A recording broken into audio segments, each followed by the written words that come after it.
अमेरिकी सेना के साथ मिलकर इजरायली वायुसेना 1 मई 2025 को ईरान के परमाणु ठिकानों पर हमला कर देगी। इस बात की इजरायल को पूरी उम्मीद थी, लेकिन राष्ट्रपति ट्रंप ने ईरान के परमाणु ठिकानों पर इजरायल को हमला नहीं करने दिया। जबकि दूसरी तरफ कुछ रिपोर्ट में दावा किया गया कि ईरान अब इस स्थिति में पहुंच चुका है कि वो 1 महीने में 5 परमाणु बम बना सकता है। लेकिन इस खुफिया रिपोर्ट के लीक होने के बावजूद राष्ट्रपति ट्रंप ने इजरायल को ईरान के एटमी ठिकानों पर हमला नहीं करने दिया। अब खबर ये है कि इजरायल बिना अमेरिका के ही यमन से लेकर ईरान तक हमले की तैयारी कर रहा है। यमन पर पिछले 7 दिनों से जबरदस्त बमबारी हो रही है। अब तो इजरायल ने यमन के हूती विद्रोहियों के चीफ अब्दुल मलिक को धमकी देते हुए यहाँ तक कह दिया है कि इजरायल अब्दुल मलिक हूती को हमास चीफ हानिया और सिनवारी की तरह मार सकता है। लेकिन सबसे बड़ी और चौंकाने वाली खबर तो ये है कि ट्रंप और नेतन्याहू के बीच गाजा, यमन और ईरान पर हमले को लेकर भारी मतभेद पैदा हो गए हैं, जिसकी वजह से राष्ट्रपति ट्रंप मिडिल ईस्ट में दौरे के दौरान इजरायल तक नहीं गए।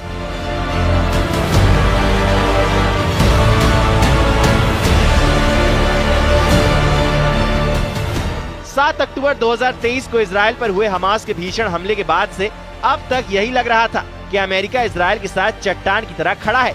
इजरायल गाजा, यमन और ईरान तक कई बार भीषण हमले कर चुका है, लेकिन कभी भी अमेरिका ने इजरायल को नहीं रोका। लेकिन जब से अमेरिका और ईरान के बीच परमाणु डील को लेकर खिचड़ी पकी है, उसके बाद से हालात पूरी तरह से बदल चुके हैं। अब इजरायल के लिए राष्ट्रपति ट्रंप वो ट्रंप नहीं रहे जो इजरायल की हर हाँ में हाँ कहते थे। ट्रंप इजरायल को लेकर तेजी से अपनी सोच और नीतियां बदल रहे हैं, जिसका सबसे बड़ा उदाहरण खाड़ी देशों में ट्रंप की 4 दिन की यात्रा के दौरान देखने को मिला। अमेरिका के राष्ट्रपति डोनाल्ड ट्रंप खाड़ी देशों की 4 दिवसीय यात्रा पूरी कर चुके हैं। इस दौरान ट्रंप सऊदी अरब, कतर और संयुक्त अरब अमीरात पहुंचे। दूसरी बार राष्ट्रपति बनने के बाद ट्रंप का यह पहला बड़ा आधिकारिक विदेशी दौरा था। लेकिन हैरानी की बात तो ये है, मध्य पूर्व के दौरे पर ट्रंप की लिस्ट में इजरायल का नाम नहीं था। उनके इस कदम को अमेरिकी इजरायल गठबंधन की तुलना में खाड़ी देशों के साथ आर्थिक सौदों को प्राथमिकता देने के रूप में देखा जा रहा है। आमतौर पर अमेरिकी राष्ट्रपति सबसे पहले इजरायल जाते थे और उसके बाद बाकी देशों का दौरा करते थे, लेकिन ट्रंप ने इसका उल्टा किया है। अमेरिका और इजरायली मीडिया ट्रंप के यू टर्न को बहुत बड़ा संकेत मान रही है। ट्रंप के पहले कार्यकाल में उपराष्ट्रपति रहे और रिपब्लिकन नेता माइक पेंस ने इस पर चिंता जाहिर की है। उन्होंने कहा है कि वो इस बात से निराश थे कि ट्रंप के यात्रा कार्यक्रम में इजरायल शामिल नहीं है। यात्रा के बीच में ट्रंप से सवाल पूछा गया कि आप इजरायल नहीं जा रहे हैं, क्या इस दौरे में इजरायल को साइडलाइन किया गया है? जवाब में ट्रंप ने कहा, नहीं, बिल्कुल नहीं। इन खाड़ी देशों के साथ संबंध बनाना इजरायल के लिए बहुत अच्छा है।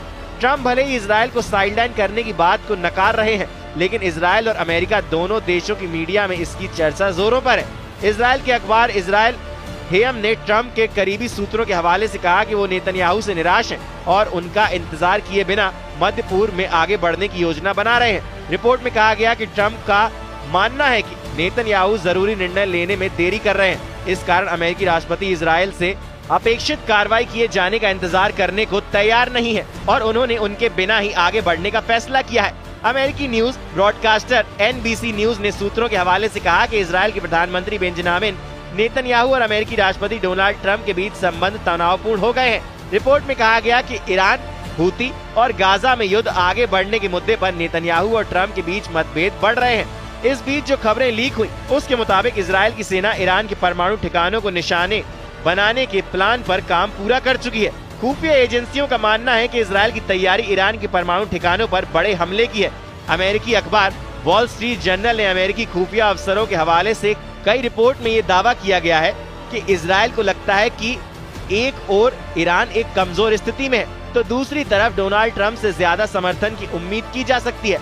इस रिपोर्ट में ये भी दावा किया गया है कि ईरान भी इजरायल के हमले पर जबरदस्त पलटवार करने की तैयारी में जुटा है। ईरान और इजरायल के बीच लगभग 2000 किलोमीटर की दूरी है। रिपोर्ट में दावा किया गया है कि ईरान के एटमी ठिकानों पर हमले करने के लिए इजरायल F-35, F-16 जैसे लड़ाकू विमानों का इस्तेमाल करेगा। रिपोर्ट के मुताबिक खुफिया एजेंसियों ने दावा किया है कि इजरायल फिलहाल ईरान की हालिया कमजोरियों का फायदा उठाना चाहता है। इधर मिडिल ईस्ट में गाजा युद्ध की वजह से जंग का दायरा काफी बढ़ता जा रहा है। इजरायल को लग रहा है कि अगर ईरान की परमाणु क्षमता को नहीं रोका तो फिर तो इजरायल का वजूद ही मिट जाएगा। इसलिए इजरायल ने ईरान को तबाह करने का प्लान बनाया है। इजरायल के अखबार टाइम्स ऑफ इजरायल के मुताबिक ईरान के फोर्डो और नतांज परमाणु ठिकानों पर इजरायल हमला करने जा रहा है। खबरों में दावा किया गया है कि इजरायल अपने लड़ाकू विमान F-35A और F-15EX को हमले में इस्तेमाल करने जा रहा है। 80 मीटर गहराई में मौजूद ईरान फोर्डो परमाणु ठिकानों पर 3000 पाउंड बंकर बस्टर बम गिराने का प्लान बना चुका है, ताकि 80 मीटर गहराई में ईरान के फोर्डो परमाणु ठिकाने को तबाह किया जा सके। दावा ये भी किया जा रहा है कि 1200 किलोमीटर दूर मौजूद फोर्डो परमाणु ठिकाने को अगर इजराइल के F-35A और F-15EX लड़ाकू विमान तबाह कर देते हैं तो ये ईरान के लिए बहुत बड़ा नुकसान साबित होगा। इधर एक्सपर्ट का मानना है कि ईरान और इजराइल की तनातनी की वजह से पश्चिम एशिया में हालात बेहद खराब होने जा रहे हैं। इजराइल ने ईरान के परमाणु ठिकानों पर हमला करने के साथ साथ उसके बड़े शहरों पर हमला करने का प्लान बनाया है, ताकि ईरान को सैन्य ताकत के साथ साथ आर्थिक रूप से भी कमजोर किया जा सके। इजराइल का सबसे पहला और बड़ा टारगेट तेहरान हो सकता है, जहां वो सुप्रीम लीडर अली खामनेई को निशाना बना सकते हैं। ईरान का तीसरा सबसे बड़ा शहर इस्फहान है, जिसे ईरान का औद्योगिक केंद्र माना जाता है। वहां भी इजराइल हमला कर सकता है। ईरान का पांचवा सबसे बड़ा शहर शिराज है, जिसे प्राचीन फारस का एक पुराना शहर कहा जाता है। इसे भी इजराइल ने टारगेट में लेने का दावा किया है। ईरान का चौथा सबसे बड़ा शहर और अलबोरस प्रांत की राजधानी कर्ज शहर पर इजराइल ने बड़े हमले करने की तैयारी पूरी कर ली है। खबर तो ये भी है कि दुनिया के सबसे पवित्र शिया शहरों में से एक मशहद पर भी इजराइल हवाई हमले कर सकता है। ईरान का तबरीज एक प्रमुख शहर वो भी हमले की जद में आ चुका है। इसके अलावा ईरान का एवाज भी एक प्रमुख शहर जो इजराइल के टारगेट पर है। दूसरी तरफ ईरान के इस्लामिक रिवॉल्यूशन गार्ड कॉर्प्स यानी IRGC के एरोस्पेस डिवीजन ने अपनी मिसाइल मेगा सिटी से भी अमेरिका और इजराइल के होश उड़ा दिए थे। ईरान के सैन्य प्रमुख मेजर जनरल मोहम्मद बागेरी और एयर स्पेस डिवीजन के commander brigadier general Aamir Ali Hajizadeh के सामने इस सिटी का खुलासा किया गया।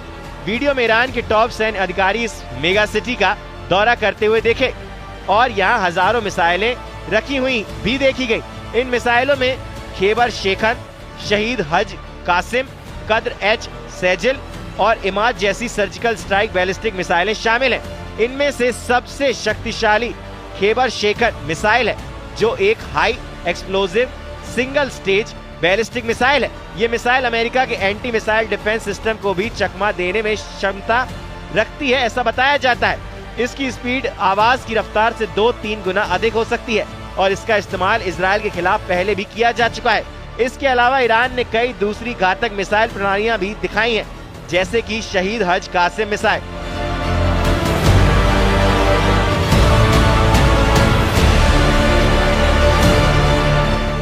जो 1700 किलोमीटर तक मार सकती है। इस प्रकार ईरान ने स्पष्ट रूप से दिखा दिया है कि वो आक्रामक और आखिरी युद्ध के लिए पूरी तरह से तैयार है। इधर ईरान के परमाणु हथियारों को लेकर जो दावे अब किए गए हैं वो हैरान करने वाले हैं, और अगर मिडिल ईस्ट में सीधी युद्ध हुआ तो अमेरिका और इजराइल पर ये युद्ध बहुत भारी पड़ेगा। एक रिपोर्ट में दावा किया गया है कि ईरान हर महीने 5 परमाणु बम बना सकता है। हाल ही में अंतर्राष्ट्रीय विशेषज्ञों ने चेतावनी दी थी कि ईरान अपने परमाणु संवर्धन की क्षमता को 3-4 गुना अधिक बढ़ाने जा रहा है। इसके लिए वो 1400 नए सेंट्रीफ्यूज अपने सबसे सुरक्षित परमाणु साइट फोर्डो में लगाने की तैयारी में था। परमाणु हथियारों के एक्सपर्ट और ISI के अध्यक्ष डेविड अल्ब्राइट ने चेतावनी दी थी कि फोर्डो प्लांट में ईरान जबरदस्त परमाणु क्षमता हासिल कर ली है। वो 1 महीने के भीतर ही 5 परमाणु बमों के लिए वेपन ग्रेड यूरेनियम का प्रोडक्शन कर सकता है। ईरान के पास अत्यधिक संवर्धित यूरेनियम का भंडार अब JCPO द्वारा तय की गई सीमा से 30 गुना अधिक है, जिसने ईरान को बेशुमार एटमी ताकत हासिल करने लायक बना दिया है। अब ऐसे हालात में देखना होगा कि इजराइल अमेरिका की मदद के बिना ईरान के परमाणु ठिकानों पर कैसे हमला करता है।